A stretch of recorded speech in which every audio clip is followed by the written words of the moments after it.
अगवान हैदराबाद साहब जेके भी सब दोस्त वेठा हो तव्हां सभिनी मोसरनि खे पिणनि खे मुंहिंजो सलाम। दोस्तो, पाण जेके भी सरकारी मुलाज़िम आहियूं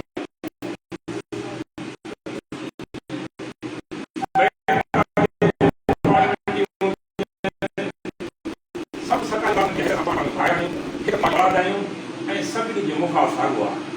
सभिनी खे वसी तरह मुलाज़िमनि जे वसी तरह मुखातिबनि जे ख़ातिर हिते जेके साईं बुज़ई साहिब गॾु कयो आहे उन्हनि खे मुफ़ीद मशवरा ॾिना।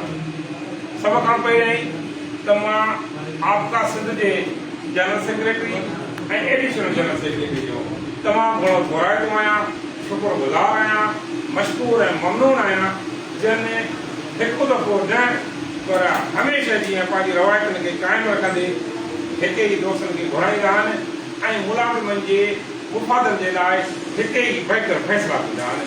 मां उन लाइ साईं खे जज़्ब ॾियां। दोस्तो, मुलाज़िमनि जी तहरीक दोस्तनि चयो त महीनो अॻु मरणु घुरिजे आहे। मां चवां त मुलाज़िमनि जी तहरीक गुज़िरियल जुलाई महीने खां वठी हाणे जेका हिन वक़्तु बंदि थी कान्हे का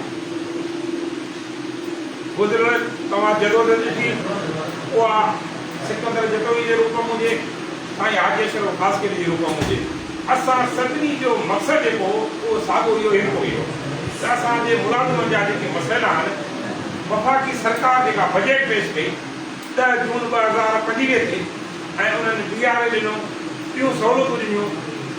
जॾहिं सिंध जे मुलाज़िमनि खे उन्हनि सहूलियतुनि ॾियण खां सिंध सरकार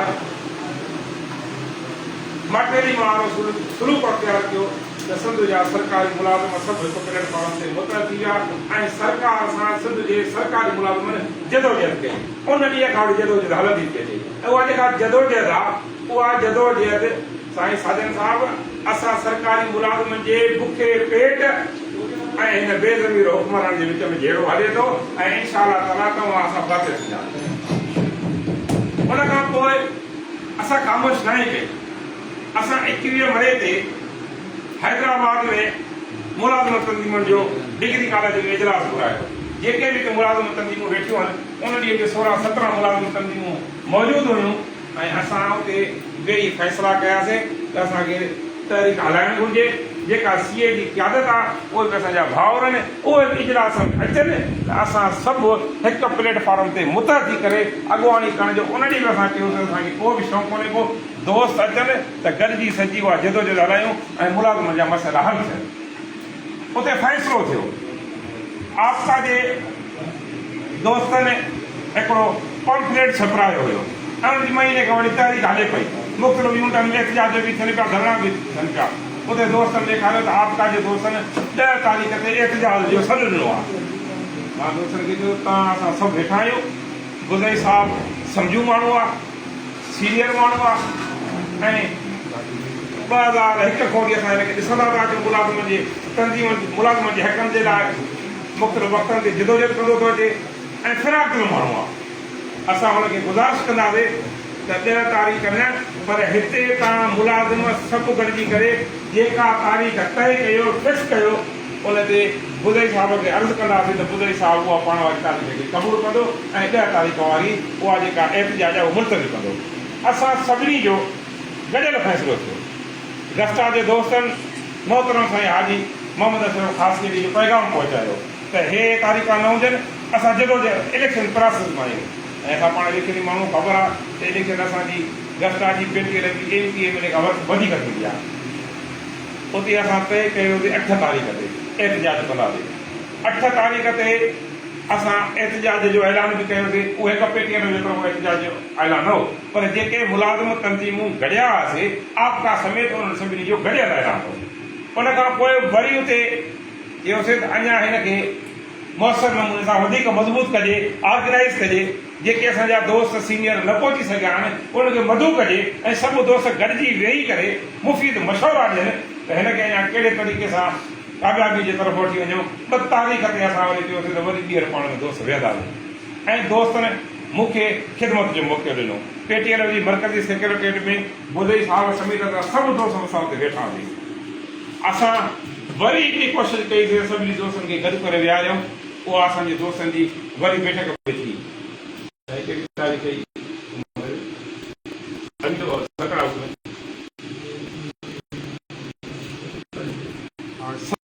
में सरकार हाउस में बैठक बि थी। मूंसां मजबूरी हुई ऐं असां हुन में न अची सघियासीं।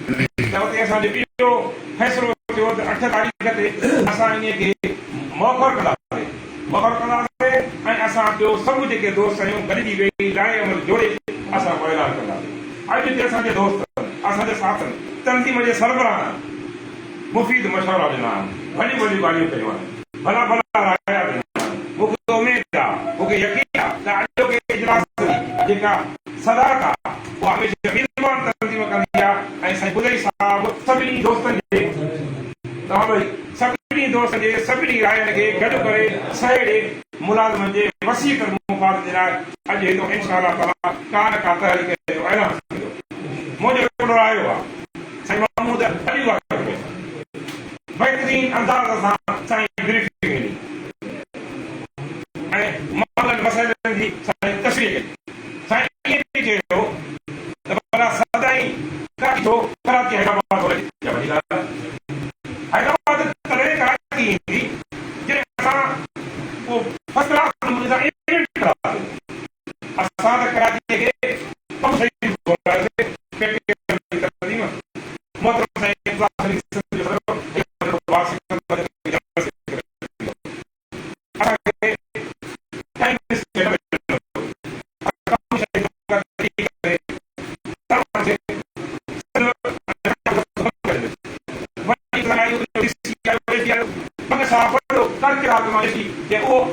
रोड खोलाईंदुसि, रोड खोल न ॾींदासीं। मिनिस्टर जो असांजे तइलीम खाते जे मिनिस्टर मुंहिंजे घर में थियो ऐं टैक्स कमेटी में सिकंदर जेको इहो असांखे घुरायो मिनिस्टर साहब जी माण्हुनि उते माणी लॻाई।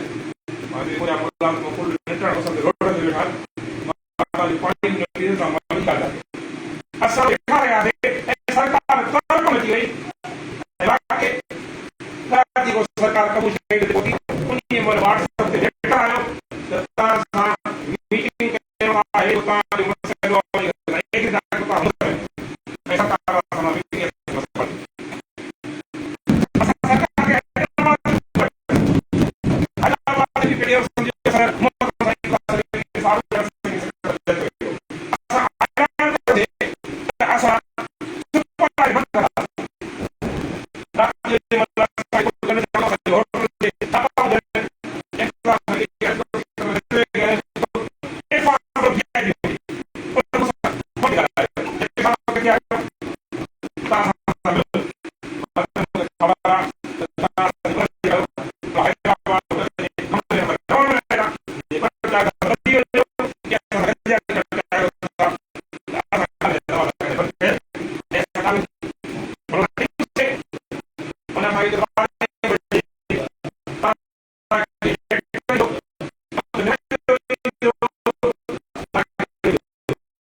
वाद विवाद न थींदा।